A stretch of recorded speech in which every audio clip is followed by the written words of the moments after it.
pastor John, que é bastante conhecido. Ele é o presidente do COGENF.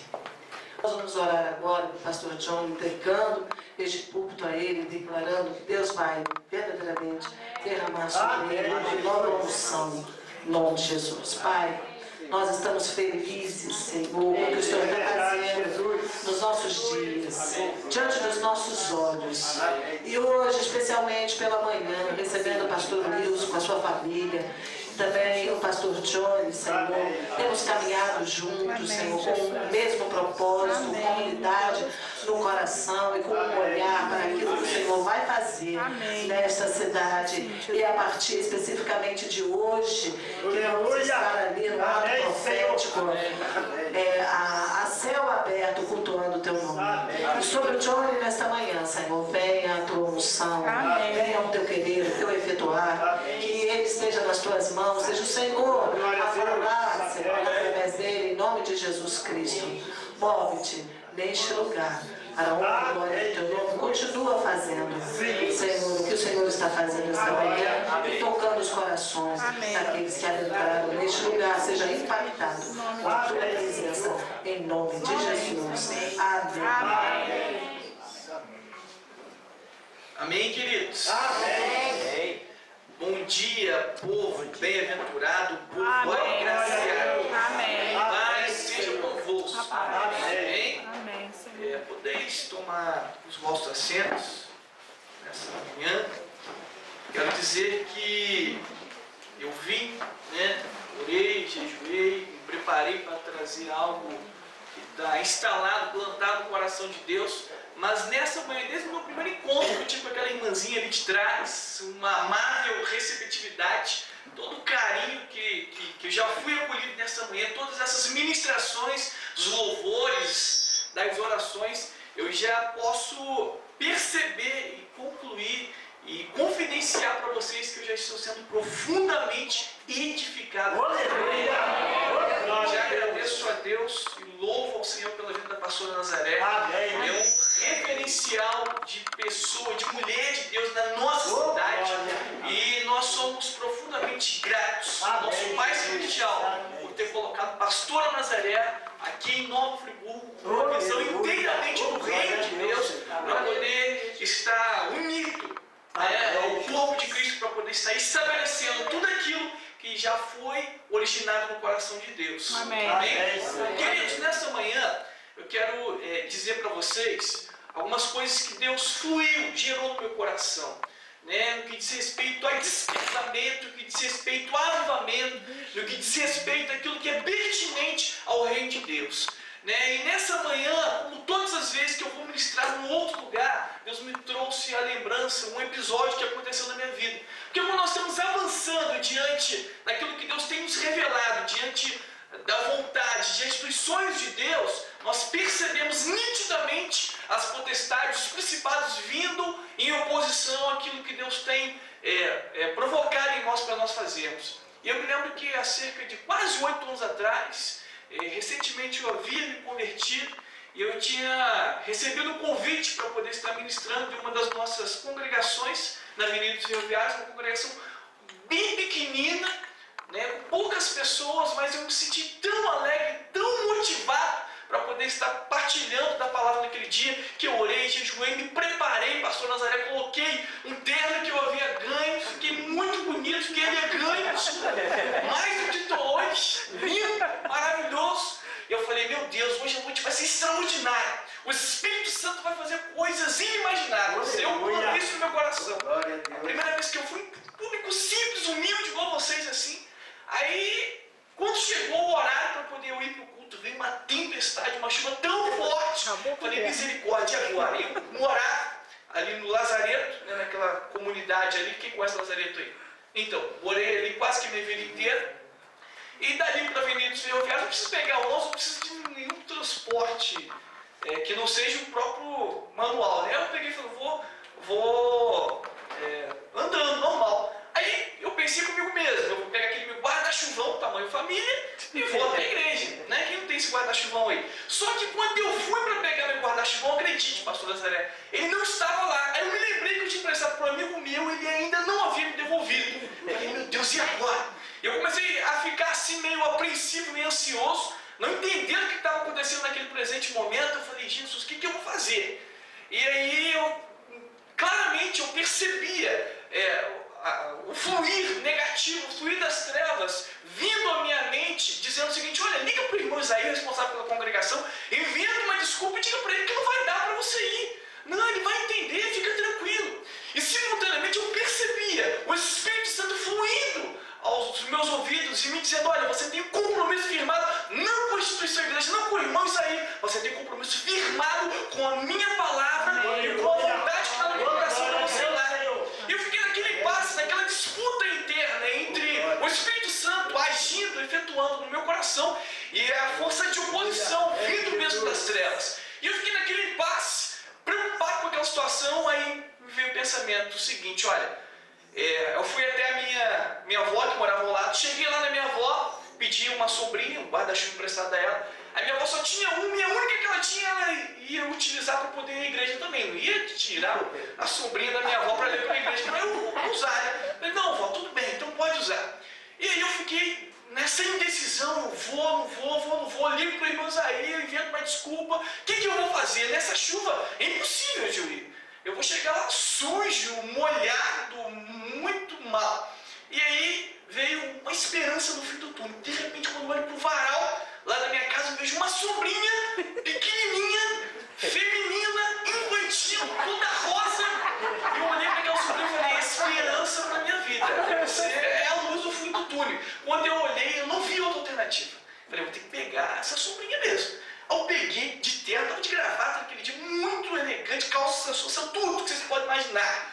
Eu peguei aquela sombrinha, fiz um percurso mais longo, né, um outro percurso, porque eu sabia que nesse percurso menos pessoas me viriam. Eu, com aquela sombrinha hasteada, andando tranquilo, de repente eu avistei um grupo de amigos lá na frente. Eu falei: misericórdia, quanta aprovação de Deus. Quando eu vi aquele grupo de amigos, eu imediatamente fechei a sombrinha, coloquei de lado, andei com a Bíblia debaixo para dentro, beleza, tranquilo. E eu peguei e segui em frente. Aí eu, graças a Deus, pior, eu já enfrentei, já passei, graças a Deus. De repente, vem aquele abençoado de Deus, com aquele carro novinho, aquela poça d'água que tinha mais lama do que água. De repente ele passou e me deu um banho completo. Aí eu pensei por um instante: será que não é por Deus que está me avisando que não é para eu ir lá hoje da congregação? E eu peguei, insisti, cheguei lá. E o irmão olhou assustado para mim, porque eu estava sujo, estava assim, num estado lastimado. Ele olhou, eu expliquei a situação para ele. Mas, queridos, aquela noite houve um grande derramamento, fluir do Espírito Santo de Deus. E eu consegui entender, né, o que está registrado em 1 Tessalonicenses 5,18. Né, que em tudo dai graça, porque essa é a soberana vontade de Deus em Cristo Jesus, nosso Senhor. Então, independente do que nós enfrentamos, independente das circunstâncias adversas que venham atrapalhar o nosso caminhar diante das projeções de Deus, nós precisamos permanecer avançando de forma triunfante para que nós venhamos estabelecer aquilo que está plantado no coração de Deus. E eu creio que nessa manhã o Espírito Santo vai trazer algo que vai revolucionar os nossos corações, amém? Um grande despertamento. Abra sua Bíblia aí, por favor, no livro de Romanos. Romanos capítulo 12. Oh, glória a Deus. Amém, Jesus.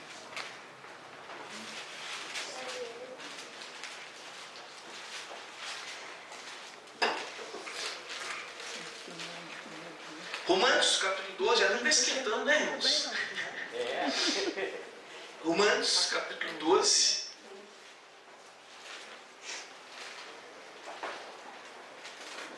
Romanos capítulo 12, verso 2. Todos encontraram? Amém? Amém. Quem não encontrou, diga: estou procurando. Isso aí. Dá um depois de ar. A gente espera. Não leva não. Romanos 12, verso 2 apenas.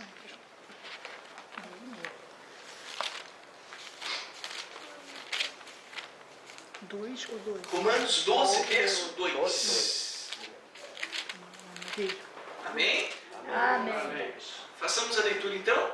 Diz assim o texto: e não vos conformeis com este mundo, mas transformai-vos pela renovação do vosso entendimento, para que experimenteis a boa, agradável e perfeita vontade de Deus. Queridos, olha só, entendamos uma coisa. Eu estava conversando com a pastora Nazaré, um pouco antes de iniciar o culto, nós conversamos sobre algumas coisas que têm acontecido na nossa atualidade. E nós percebemos claramente, quando estamos sensíveis ao Espírito Santo, que tem acontecido coisas assim horríveis, coisas caóticas, em todas as esferas da nossa cidade e da nossa sociedade. Nós temos visto a economia passando por momentos difíceis, nós temos visto, lamentavelmente, pessoas negligenciando o que está escrito nas Sagradas Escrituras, nós temos visto pessoas que estão longe dos princípios da palavra de Deus, nós temos visto pessoas negociando a fé, nós temos visto pessoas muito egocêntricas, muito individualistas, pessoas que não conseguem ter sensibilidade diante da dor, diante de uma fraqueza, de uma vulnerabilidade de uma outra pessoa. Enfim, nós temos visto uma geração de jovens e adolescentes que ficam horas e horas nas redes sociais, mas não são capazes de se dedicar em 10 minutos rendidos e prostrados aos pés de Jesus. Então, diante disso tudo que nós temos visto, diante disso tudo que nós temos ouvido, precisa ser gerado nos nossos corações um inconformismo. Nós precisamos combater tudo isso de negativista, tudo isso que opõe ao reino de Deus nessa cidade, nas nossas vidas, na nossa família. E é sobre isso que eu quero conversar com vocês um pouquinho nesta manhã. Amém, Jesus. Nós vemos que o seguinte: não vos conformeis com este mundo, com este século, mas transformai-vos. Olha que interessante e curioso esse texto. Ele diz o seguinte: não vos conformeis. Primeiro passo, nós não podemos nos conformar diante de tudo aquilo que a nossa cidade, que as pessoas que estão à nossa volta estão acometidas. Não vos conformeis, mas transformai-vos. A palavra ela é muito simples, muito enfática, muito objetiva. Ela não diz assim, pastor, olha, não vos conformeis, mas fiquem tranquilos, porque eu vou enviar seres celestiais, eu vou ressuscitar os profetas do passado, eu vou enviar Jesus mais uma vez, e Jesus vai transformar, e Jesus vai revolucionar, e vai estabelecer o meu reino de novo. Não, ele não diz assim, ele diz, olha, não vos conformeis, mas vocês transformem pela revelação do vosso entendimento. Para quê? Para que experimenteis qual seja a boa, agradável e perfeita vontade de Deus. Então ela é muito clara. A palavra nos dá uma responsabilidade, uma missão de transformação, de revolução, de impacto. Onde nós andamos, onde nós estamos, aquilo que falamos, aquilo que nós temos como ação no nosso cotidiano, provoca alguma coisa sobrenatural que traz impacto, transformação, revolução em toda a sociedade que nós vivemos. Então que nós de forma consciente entendamos e plantemos isso nos nossos corações nessa manhã. Amém. Quando nos depararmos com uma situação contrária ou adversa, nós não vamos nos conformar com a mesma e nós vamos combatê-la espiritualmente. Amém? Amém. E diante disso, o Espírito Santo me despertou para algumas iniciativas, sentimentos, ações, alguns princípios que nós precisamos ter na nossa caminhada com Cristo Jesus. E dentre alguns princípios, o primeiro que eu quero trazer, quero partilhar convosco nessa manhã, é que diz respeito à intimidade com Deus. Diga assim, intimidade. Nós precisamos ter intimidade com Deus. Tiago 4 diz assim, aproximai-vos de Deus e Ele se aproximará de nós. Nós precisamos estar íntimos e próximos do nosso Criador, do nosso Redentor, do nosso Pai Celestial. O Pai deseja se relacionar com os seus filhos. O noivo deseja se relacionar com a sua noiva. O coração do Pai está pulsando para que nós nos aproximemos dEle, para que nós tenhamos mais intimidade com Ele. E que nessa manhã essa palavra venha vibrar nos nossos corações. De fato, venha provocar impacto. Que nós tenhamos intimidade com Deus, aproximação com Deus.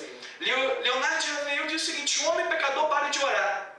O homem de oração para de pecar. Amém. E isso é verdade, é lógico. Uma pessoa que se compactua com o pecado, aquele que adere àquilo que é contrário, que está registrado aqui naturalmente, consequentemente, ele não vai ter nenhum desejo, nenhuma vontade de orar, de buscar, de ser revestido da glória de Deus. Em contrapartida, aqueles que estão aliançados com Deus, aqueles que têm uma espontaneidade originada no seu interior, naturalmente, consequentemente, ele tem mais fome, mais desejo, mais paixão pela presença de Deus. Isso chama-se intimidade. Precisamos ter intimidade com o soberano dessa terra, dessa nação. Glória a Deus. Amém.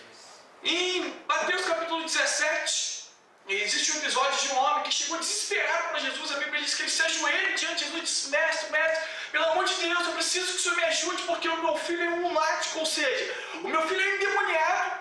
Eu levei meu filho até os seus discípulos, mas eles não foram capazes de curar e expulsar o demônio que está sobre a vida dele. Jesus então disse o seguinte: traga-o até aqui. E aquele jovem chegou até Jesus e imediatamente Jesus repreendeu o demônio que estava sobre a vida dele.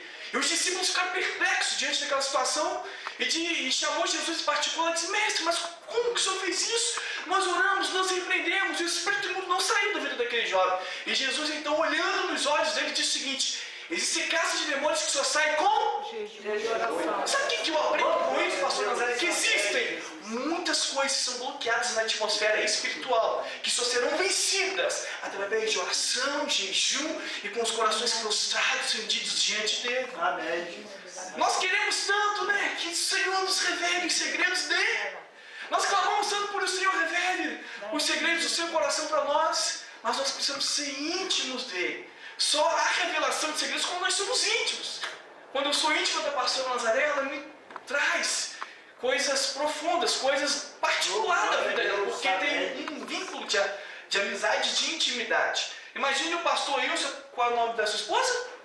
Neiva. Imagina 60 anos atrás, quando eles se conheceram. 60 anos atrás, quando eles se conheceram. E aí, metade, né? Aí o pastor Wilson chega dentro do ônibus, um ônibus lotado com os da FOL. Ele senta ao lado de uma pessoa que ele nunca viu na vida, e ele chega, fala assim: olha, posso falar com você? Não, pode, tranquilo. E o negócio é o seguinte, é porque, poxa, eu estou loucamente apaixonado pela Neiva.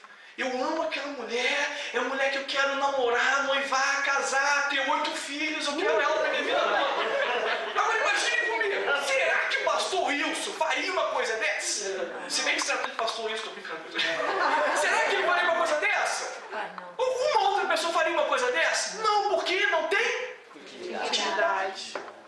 Como é que a gente do nada vai começar a partilhar dos nossos sonhos, dos nossos pensamentos, das nossas intenções, para uma pessoa que nós nunca vimos na vida? Precisa ter uma proximidade, um laço de amizade que vai se avançar para uma intimidade. E às vezes queremos tanto que Deus nos revele os segredos do seu coração. Então que entendamos isso nesta manhã. Precisamos ter intimidade com Deus, intimidade com o Espírito Santo de Deus.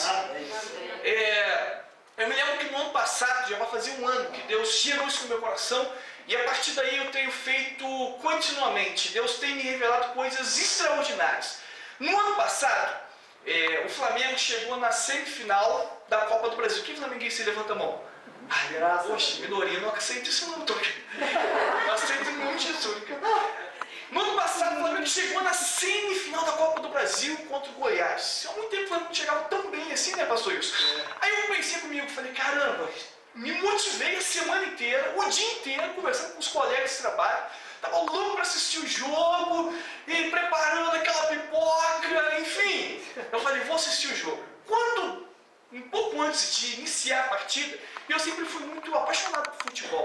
Foi até uma dificuldade que eu tive no meu processo de conversão. Eu gostava de assistir todos os jogos, de jogar, enfim, tudo relacionado ao futebol, eu queria acompanhar de perto.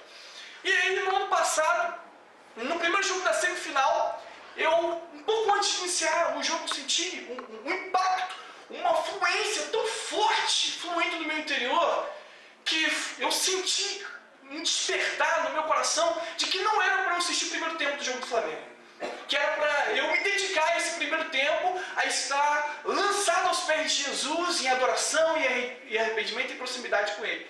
E eu peguei então, pensei comigo mesmo: começa umas 10 horas, vou botar o celular para despertar 11 da noite, aí eu sou o segundo tempo. Aí realmente umas 10 horas eu comecei a orar, eu chorava aos pés de Jesus, eu sentia o abraço fraternal do Espírito Santo impactando o meu ser, o meu coração, e foi uma experiência extraordinária. E quando eu 5 para as 11, minha esposa me ligou, que eu trabalho na região dos Lagos, eu estava lá, ela ligou para mim, amor, tudo bem? Eu falei, tudo bem. Ela está assistindo o jogo do Flamengo? Eu falei, não. Você não está assistindo o jogo do Flamengo? Passando mal, está acontecendo alguma coisa? Eu falei, não. Nem falei para ela o que eu estava fazendo. Aí, encerrou a ligação, já ia dar 11 horas, deu tempo para poder ligar a televisão. Aí quando eu ia me aproximar da televisão, veio algo muito mais forte, queimando, ardendo no meu interior. Eu não consegui ligar a televisão. Eu voltei, me prostrei aos pés de Jesus, continuei orando, adorando, exaltando, derramando lágrimas de arrependimento. E eu sentindo o fluir sobrenatural do Espírito Santo, eu sentindo o queimar vindo dos altos céus, alcançando as profundezas do meu coração. E aí sim o Senhor começou a me revelar os seus segredos. E aí, quando foi no finalzinho, me senti suficientemente abastecido espiritualmente, liguei a televisão, vi lá o Flamengo estava ganhando de 2-1, eu pensei, caramba, como vale a pena, tá vendo? Nós estávamos em oração, poxa, Deus responde rápido. Aí, faltando 15 minutos de acabar o jogo, assisti, acabou. Na semana seguinte eu fiz a mesma coisa.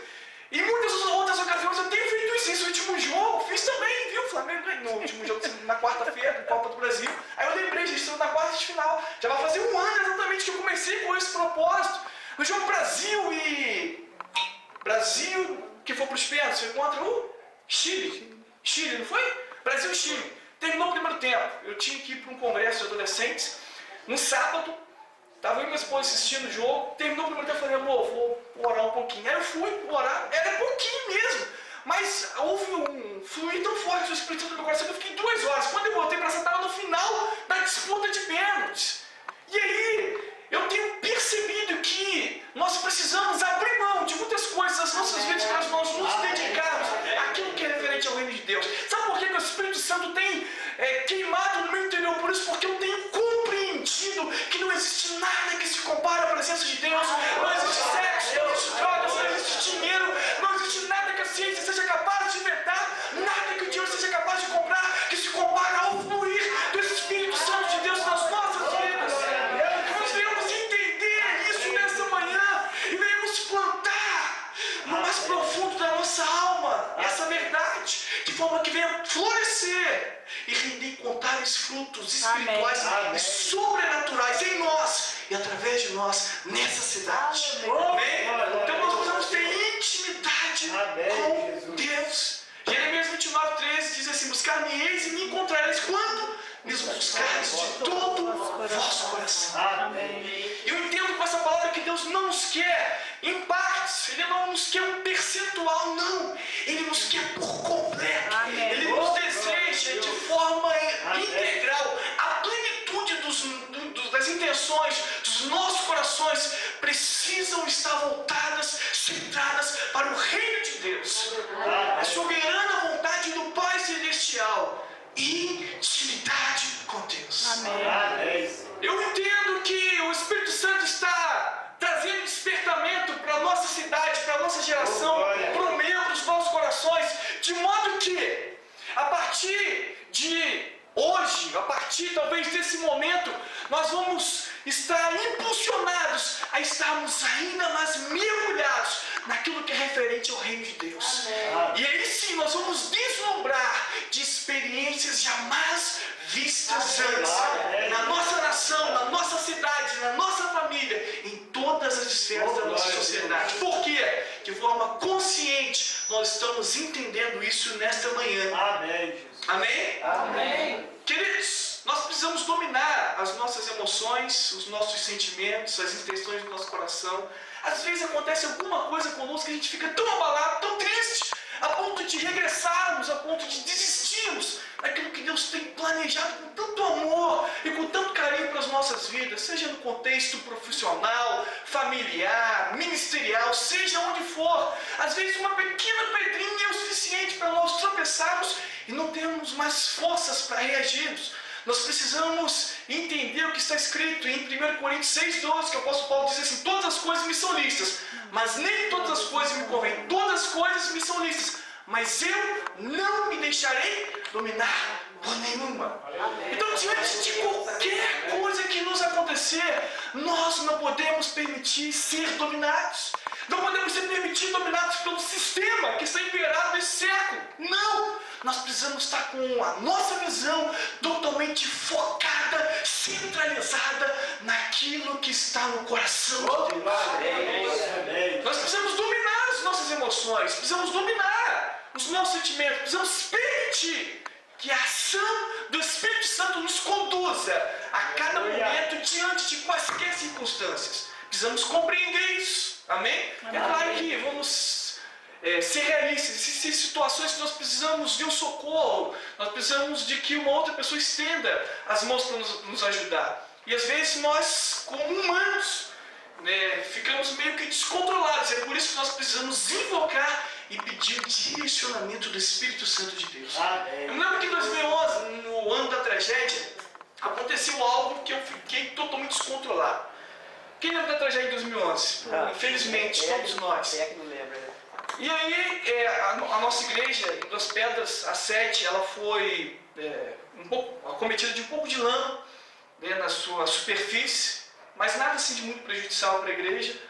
E aí, eu e minha noiva na época, nos propusemos a estar ajudando na limpeza, na remoção daquelas sujeiras na igreja. E aí, eu combinei com o pastor da igreja de Duas Pedras, que iria pegar de carro lá no centro da cidade. Aí nós entramos no carro e viemos para poder ajudar a limpeza da igreja de Duas Pedras. Quando nós chegamos ali na área, apareceu uma multidão de pessoas correndo no sentido contrário. Pessoas deixando o carro zero e voltando, desesperadas. Era o caso do boato da represa. Aquilo foi uma loucura. E é impressionante o quanto, os celulares mal funcionavam, mas foi impressionante o quanto repercutiu diante de toda a cidade. Todo mundo ficou sabendo rápido. E aí, diante daquela situação, o pastor, numa mansidão, numa tranquilidade, passou em Duas Pedras. E a gente perguntou: o que está acontecendo? O que está acontecendo? O irmão não sabe que vem muita água. A represa estourou, vai inundar a cidade.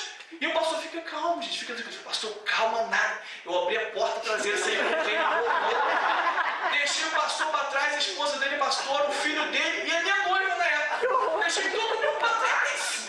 Como é que esse sobrevivência? Eu corri como louco. Aí eu pensei comigo, poxa, é claro, eu corro mais do que ele, e sou correndo atrás de mim. De repente eu olho para trás, cadê? Não tinha ninguém deles, mas uma multidão vindo junto comigo. Aí, por um instante, eu parei perplexo diante da situação toda. Eu fiquei confuso, eu pensei comigo: e agora o que eu faço? Se eu for tentar ajudá-los, resgatá-los, enfim, eu posso morrer, que aquele monte de água imunda acaba com todo mundo. E o que eu vou fazer? Eu confesso que eu não entendi. Eu comecei a orar, falei: Senhor, você está voltando? O que está acontecendo? Aí de repente vi uma senhorazinha com uma idade muito avançada, ela com um pouco de dificuldade, correndo, meio que mancando. De repente ela me vê.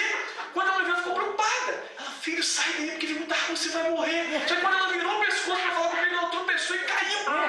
Que ela caiu, eu pequei de novo, porque tinha 4 e 7 aqui que sabe fazer o bem e não faz, comete pecado. Era para eu ter estendido as minhas mãos, ajudado a minha irmã, mas diante de tanta perplexidade eu não consegui. Mas também não precisou, queridos. Ela levantou tão rápido. Naquele dia o paralítico mandou, o paralítico correu. Vários milagres acontecendo. Ela foi embora. Aí eu peguei e fui também. Depois de instante eu peguei e fui.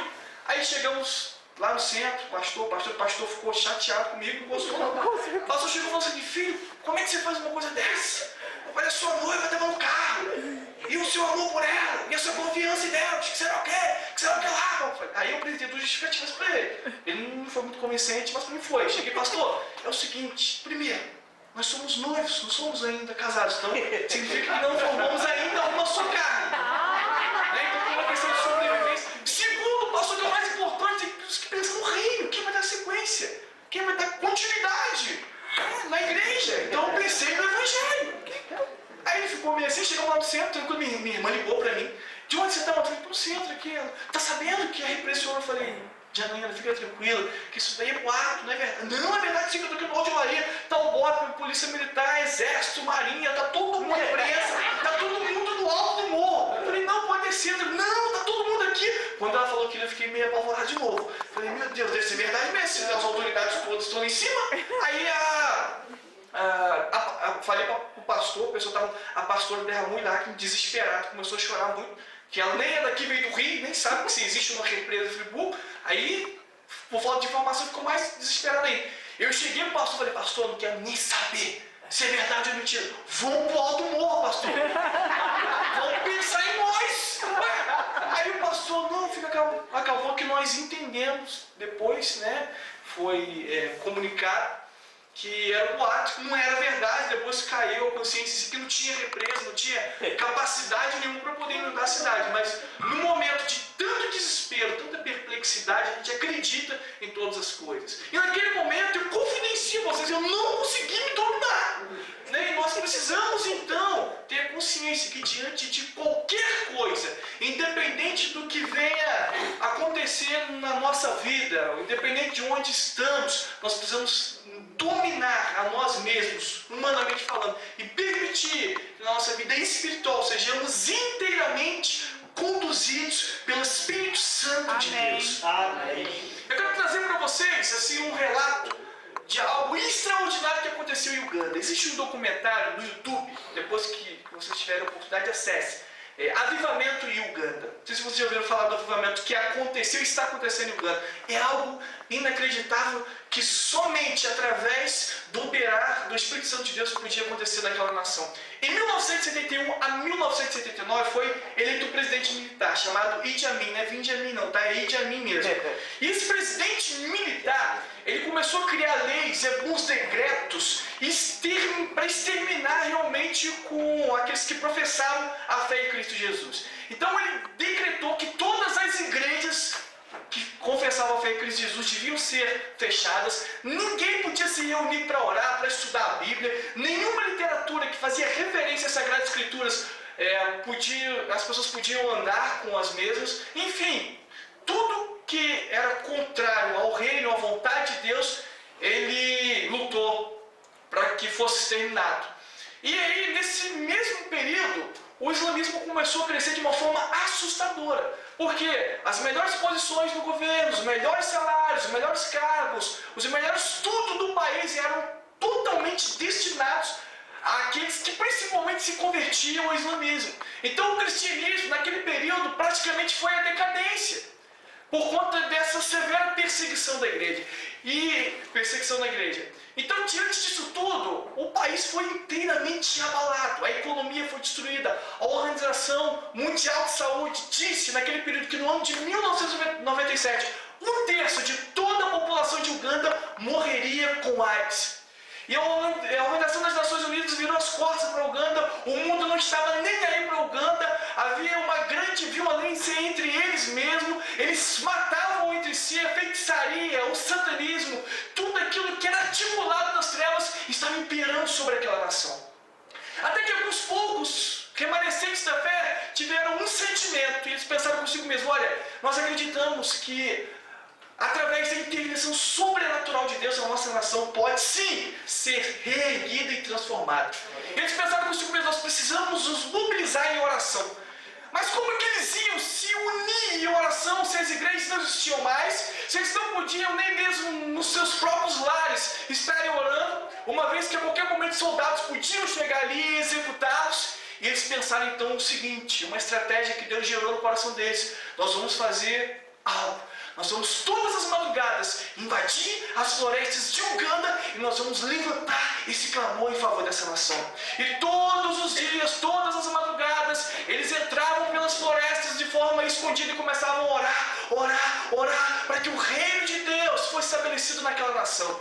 E de tanto eles orarem, e assim alguns perdendo totalmente a esperança, a perspectiva de um amanhã melhor, de repente, de forma misteriosa, morreu um bruxo que tanto perseguia eles. Foi aí que eles enxergaram que o Senhor permanecia com eles. E eles se acentuaram, intensificaram esse movimento de oração, e de repente algumas pessoas que estavam condenadas a morrerem, porque estavam aidéticas, começavam a ser curadas. Pessoas que eram empossadas de espíritos malignos começavam a ser libertas. O Espírito Santo de Deus começou a provocar uma grande revolução naquela nação. Amém. Sabe o que aconteceu? Foi estabelecido o avivamento de Deus naquela terra. Por intermédio de um pequeno grupo de pessoas entravam todas as madrugadas na floresta e se prostravam em adoração e em clamor ao Senhor, acreditando convictamente que o Senhor poderia ir mudar todo o quadro caótico daquele país, daquela nação. Sabe o que acontece hoje nesse país chamado Uganda? 84% de sua população é formada de cristãos. Antigamente, onde era punido e condenado qualquer manifestação pública de fé em Cristo Jesus, hoje o pastor de lá diz que todas as emissoras de TV, todos os canais de rádio são obrigatoriamente a ter alguma coisa relacionada ao Evangelho. Sabe por quê? Porque as pessoas estão com fome, sede e desejo por mais de Deus. Então, consequentemente, eles precisam colocar isso em suas programações para que as pessoas vejam e ouçam. Sabe o que é isso? É obra do Espírito Santo de Deus, através de um pequeno grupo que almejou ter mais intimidade com Deus. E no ano de 1999 para 2000, a primeira dama de Uganda, a esposa do presidente, chamou os pastores, né? E esse provavelmente aconteceu também através da unidade do corpo de Cristo e dos pastores. E convidou o conselho de pastores e conversou com eles e disse o seguinte: olha, nós vamos ter um cerimonial na virada de milênio no estádio completamente lotado e nós queremos que vocês estejam lá, estejam orando pela nossa nação e estejam renunciando a outros deuses, tudo aquilo que contrapõe ao reino de Deus, porque nós queremos expressar que essa nação pertence exclusivamente ao Senhor. E aparece no vídeo, depois se tiver a oportunidade, assistam esse vídeo. Aparece no vídeo o pastor dizendo: olha, nós declaramos que nós renunciamos, nós não aceitamos o satanismo, as feitiçarias, outros deuses, e nós declaramos que essa nação pertencerá por toda a eternidade ao nosso Senhor, ao nosso Senhor, ao nosso Salvador, aquele que reina, aquele que está acima de todas as coisas. Ele foi orando e ministrando essa verdade. Amém. O fogo de Deus está vindo sobre a nossa nação. O fogo de Deus está vindo sobre a nossa cidade. Aqueles que estão sensíveis à voz de Deus podem perceber claramente, nitidamente, que existe uma nuvem de fogo, uma nuvem de glória pairando sobre a nossa cidade. E em breve nós vamos desfrutar e deslumbrar de um novo avivamento que essa terra já presenciou.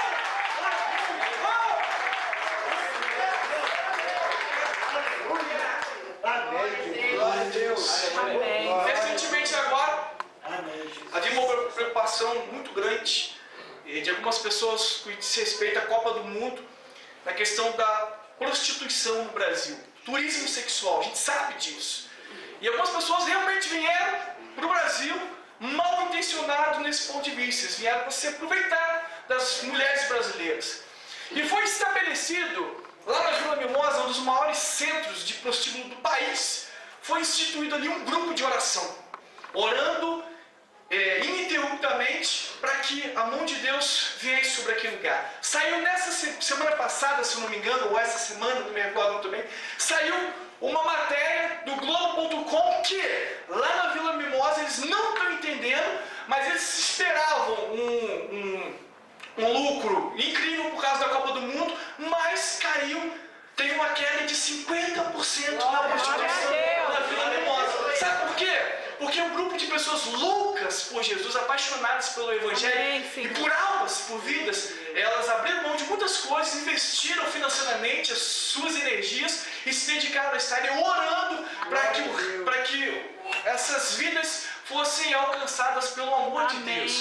E para que esse império da prostituição no Brasil fosse vencido. Tá aí, 50% eles não estão entendendo. 50%, pode pesquisar lá no G1.com, 50% de queda na prostituição na Vila Mimosa. Sabe o que é isso? São evidências reais da ação do Espírito Santo nas nossas vidas. E todas as ações, todo o histórico sobrenatural de ação do Espírito Santo só acontece quando nós estamos íntimos dele, quando nós somos próximos dele. E é isso que o Espírito Santo deseja instalar de uma vez por todas nos nossos corações, esse desejo de intimidade intimidade com Deus. Às vezes a gente diz assim, mas eu não sou tão bom em determinadas coisas, eu tenho tantas fraquezas, tanta vulnerabilidade, não tenho tantos recursos humanos ou financeiros, mas entendamos uma coisa nesta manhã: a maior ferramenta, o maior instrumento de transformação e de revolução foi e sempre será corações rendidos, joelhos prostrados, em oração e adoração, em clamor espontâneo ao Rei, ao Senhor. É maravilhoso esse culto aqui nessa manhã, os congressos, retiros, conferências, tudo traz crescimento e edificação para as nossas vidas. Entendemos isso. Mas as maiores experiências que nós temos com Deus é realmente quando nós estamos íntimos e rendidos aos pés dele. Amém? Então nós precisamos ter intimidade com Deus. Uma outra coisa que nós precisamos ter, resgatar dentro dos nossos corações é a compaixão. Nós temos visto assim uma sociedade inteiramente individualista e egocêntrica. Aquilo que lhe é favorável, ela quer fazer. Aquilo que traz um alimento para a sua carnalidade, para a sua vontade humana, ela quer estar envolvida, ela quer estar inserida. Mas nós temos visto assim as pessoas perderem a percepção do quanto é gostoso e gratificante nós estarmos ouvindo a voz de Deus, estarmos com os nossos corações com compaixão com as pessoas que estão à nossa volta. O que é compaixão? Compaixão é a gente enxergar aquilo que está plantado no coração das pessoas. Nós percebemos que as pessoas estão amarguradas, aflitas, perturbadas, frustradas, decepcionadas, pessoas que estão traumatizadas desde a tragédia de 2011, e nós nos compadecemos delas. Amém. Às vezes essas mesmas pessoas estão conosco onde nós estudamos, onde trabalhamos, talvez no nosso próprio lar. Existem pessoas que estão assim, feridas na sua alma, e nós precisamos ter a compaixão de Jesus. Filipenses 2,5 diz assim: que tenhamos o mesmo sentimento que houve em Cristo Jesus. Amém. Nós precisamos ter na nossa mente, na nossa concepção humana, no nosso interior, os mesmos sentimentos que havia em Cristo Jesus. Precisa ser restabelecido, ser resgatado em nós a compaixão. Existem muitas pessoas que não sabem mais o que fazer. Você sabia que a cada 30 segundos uma pessoa é capaz de se suicidar, de tirar a sua própria vida em alguma parte do mundo? 25 pessoas tiram a sua vida no Brasil todos os dias.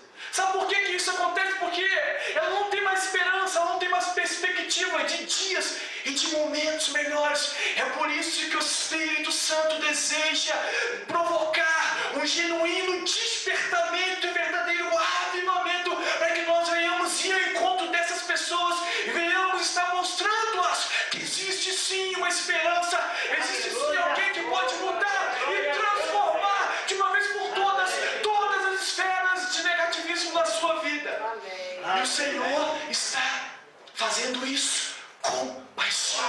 Precisamos ter compaixão pelos outros. Amém? Quero chamar aqui o Vinícius. Vinícius, lembra que eu combinei contigo? Vem cá. Conheci o Vinícius agora. Já está no ministro, veio ainda preto. Amém? Eu combinei uma coisa com ele, beleza, Vinícius? Nós vamos fazer uma encenação aqui, que eu quero exemplificar para vocês os maiores textos que traz para a gente uma reflexão e entendimento do que é compaixão. Está ali em Lucas capítulo 10, os versos 30 aos versos 37. Tá bom, Vinícius? Você vai ali até o finalzinho. Eu não vou te odiar, você não ficar. Ele está preocupado. Olha só, o sacerdote visualizou o clamor daquele homem. Socorro. A palavra diz que vendo, passou de largo. Ou seja, aquele sacerdote, aquele homem de Deus, aquele homem ungido para fazer e satisfazer a vontade de Deus, para expressar a genuína compaixão de Jesus, não se sensibilizou com a dor e com o sofrimento daquele homem. E aquele sacerdote passou longe, passou distante de pessoas que se pensam: não posso ajudá-lo porque, poxa, eu estou com minha roupa nova hoje. Não, eu tenho compromisso marcado agora. Não, eu tenho outros a fazer. Eu tenho que ir no cinema com minha esposa. Não, não posso. Eu tenho muitas outras coisas mais importantes para fazer do que estender as minhas mãos e ajudar alguém que está clamando por socorro ao meio do caminho e morrendo. Imagina o pensamento daquele homem. A palavra diz que em seguida veio o levita. O levita era um obreiro de Deus naquela época. Ajudava no tabernáculo, enfim. E a palavra diz que veio o obreiro, vendo o levita, vendo ele clamando. Socorro, socorro. Gente, isso aí tem ensinando bem mesmo, hein? É bem real. Até me comoveu agora, de verdade. Vindo, passou de lá. Passou distante. E o que... Vamos trazer uma reflexão para a nossa mente. Quantas pessoas têm estado conosco no nosso cotidiano, frustrada, decepcionada, amargurada, ferida na alma? Quantas pessoas não têm mais esperança de nada? Quantas pessoas nesse presente momento estão com o pensamento de tirar suas próprias vidas? Quantas pessoas nesse presente momento são condenadas à morte? E nós que temos todos os instrumentos espirituais para nós mostrar a essas pessoas a verdade, a esperança, a alegria, o gozo, a restauração, a restituição, a uma nova história. E o que nós temos feito? Será que nós temos agido e atuado como esse sacerdote, como esse levita? Não se compadecendo, não se sensibilizando com a dor, com o sofrimento daqueles que estão à beira do caminho. Queridos, isso é muito sério. O Espírito Santo nesta manhã vem de forma muito nítida trazer ao nosso entendimento, à nossa consciência, que nós precisamos ter compaixão. Amém. Compaixão por aqueles que estão enfermos, por aqueles que precisam que nós estendamos as nossas mãos. Amém. E a palavra diz que veio fazendo o mesmo percurso um samaritano. O samaritano tinha uma certa rivalidade com os judeus, era a pessoa mais improvável do mundo para poder estar ajudando aquele homem que estava à beira do caminho. Mas a palavra diz que vendo o samaritano fazendo o mesmo percurso, a palavra diz que vendo, ao invés de passar distante, aproximou-se. A primeira ação dele foi se aproximar.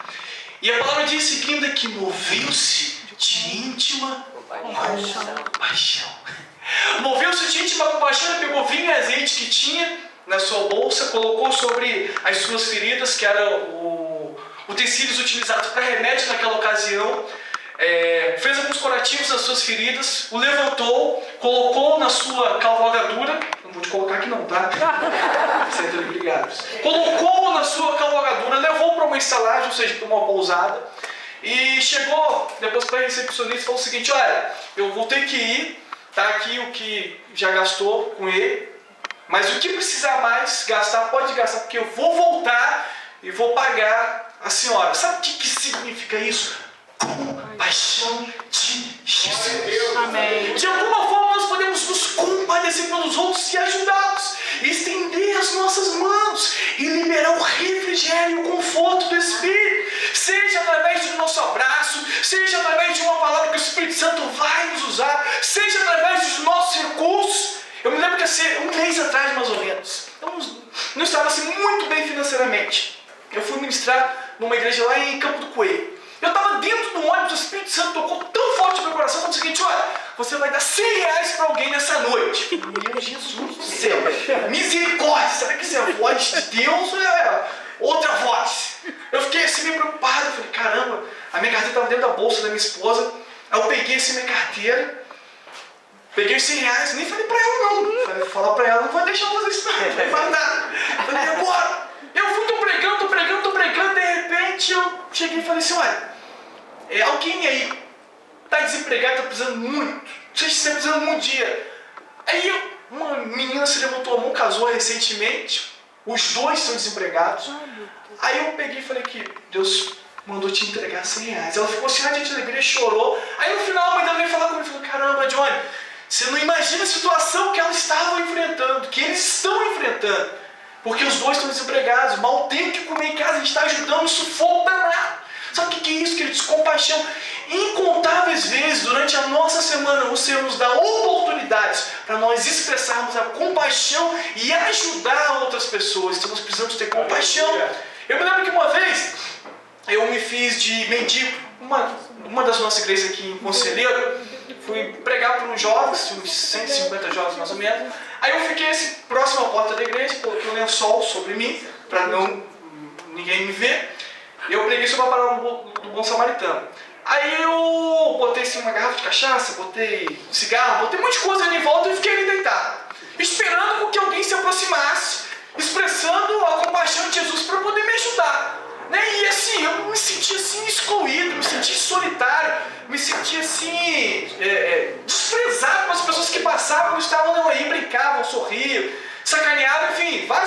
passando, entrando. De repente, eu avistei uma diaconisa que não sabia da situação. Ela estava arrumada, bem trajada, crachá, né? E eu vi ela se aproximando de mim, eu pensei, caramba, é agora? E agora meu coração se acelerou, imaginei, ela vai falar do amor de Jesus, ela vai oferecer alguma coisa para comer, enfim, é o que eu estava esperando, e tantas pessoas estão esperando aí fora. E quando ela se aproximou de mim, meu coração cheio de expectativa, ela começou a bater, irmão, pode sair daí, daqui a pouquinho a gente vai ter que abrir a cantina. Ela até engrossou a voz para falar comigo, eu, misericórdia. Aí, para não atrapalhar a situação toda, a surpresa que a gente tinha que fazer, teve outro irmão, calma aí. Aí falou um pelo ouvido dela do que era, tá, amém. Aí eu não tive nem coragem de falar isso depois no culto. Misericórdia. Mas, queridos, quantas pessoas estão à nossa volta? A gente olha, a gente objetiva apenas os nossos próprios interesses. Isso não é vontade de Deus. Isso não é o genuíno evangelho do reino de Deus. Nós precisamos queimar de compaixão por Jesus, de compaixão de tudo aquilo que é referente ao reino dele. Amém? Amém. Diga assim, eu preciso ter compaixão. Precisamos ter compaixão. Nós precisamos ter experiências com Deus. Experiências sobrenaturais com Deus. Em Jeremias 33, 3 diz assim, clamas a mim e responder-te-ei e anunciar-te-ei coisas grandes e firmes que não sabes. Aquilo que ainda não foi gerado na nossa mente é o que Deus deseja proporcionar para nós. Amém? Então nós precisamos mergulhar em experiências sobrenaturais com Deus. Eu tive aí há pouco tempo atrás uma experiência extraordinária com Deus. Existe um casal onde eu trabalho e aí eles são noivos, estão preparando para casar, só que eles estavam cheios de conflitos, não falavam nada com a gente, mas era nítido. A gente percebia que eles não estavam bem, estavam a ponto de romper o relacionamento deles. E aí teve numa quinta-feira, a menina falou assim, eu não estou aguentando mais. Não aguento mais, eu estou com uma dor de cabeça desde segunda-feira, isso é numa quinta. Eu já tomei todo tipo de remédio que pode imaginar, essa dor de cabeça não vai embora, e eu estou a ponto de chutar o balde, de fazer acontecer, e ela foi falando todas essas coisas. E eu cheguei e falei o seguinte, eu vou fazer o seguinte, você acredita que Deus pode tirar essa sua dor de cabeça? Ela, acredito, né? Tipo assim, a única coisa que ela podia acreditar, uma vez que os remédios criados pela ciência não foram capazes de tirar a dor de cabeça dela.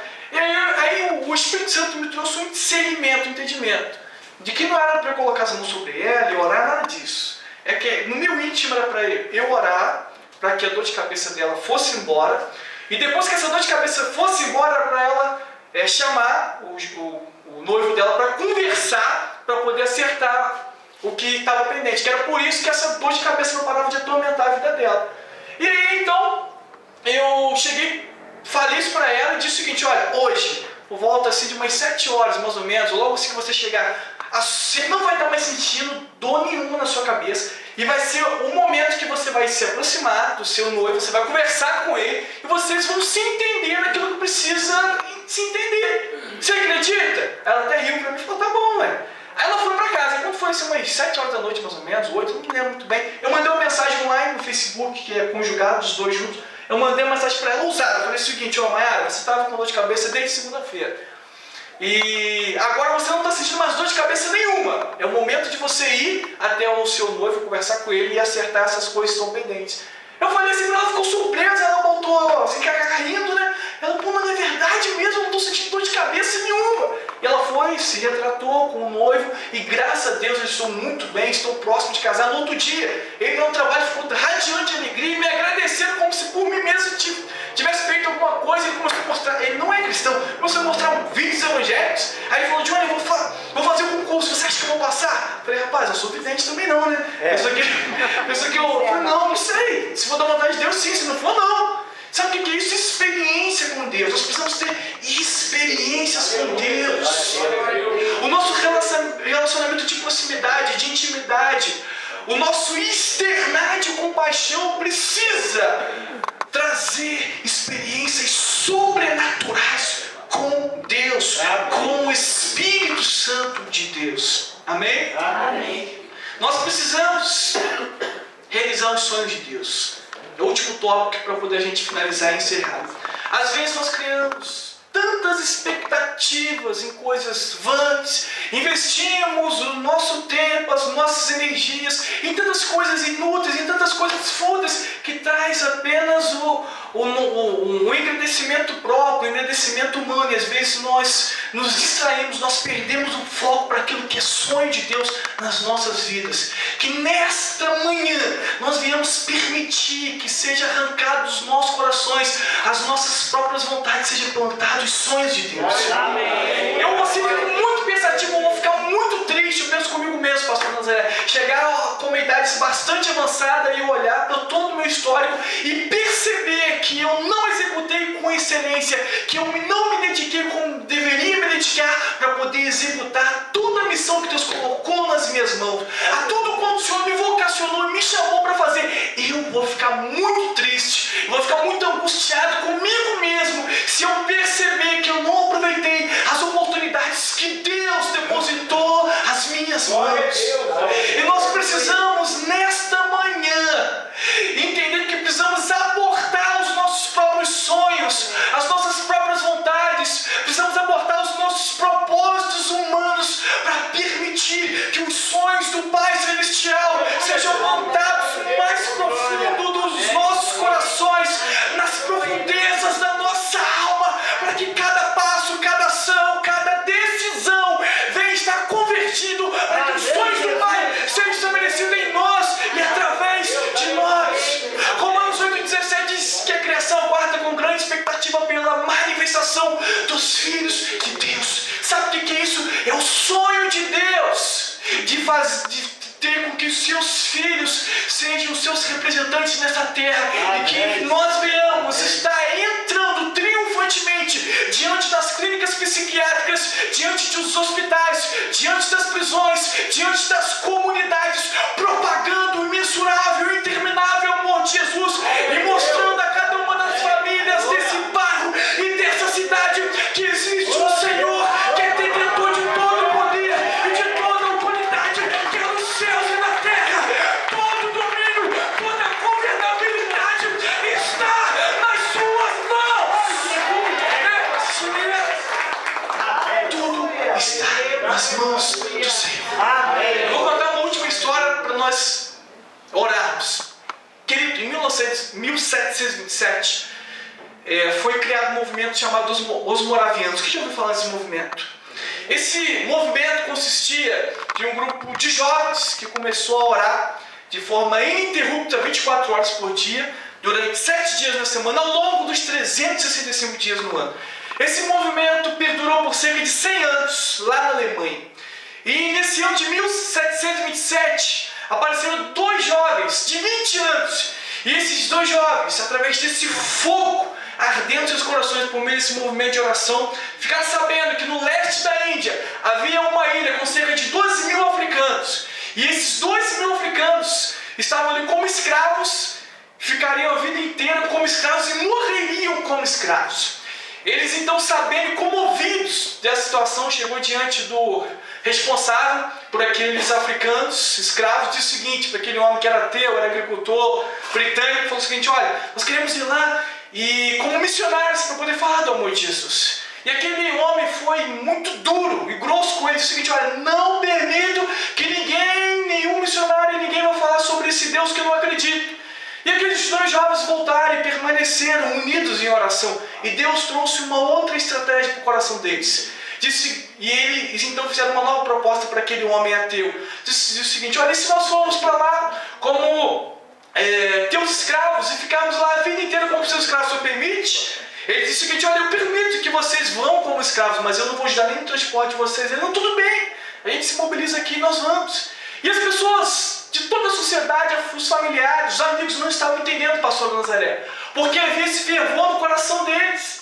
E no dia que eles iam tomar a embarcação, muitas pessoas chorando, muitas pessoas dizendo: mas por que vocês estão fazendo isso? Vocês estão abrindo mão dos seus sonhos, vocês estão abrindo mão de todo o conforto, do melhor que vocês têm junto dos seus familiares. Vocês têm apenas 20 anos, vocês estão abrindo mão de um futuro todo para poder morrer como escravos.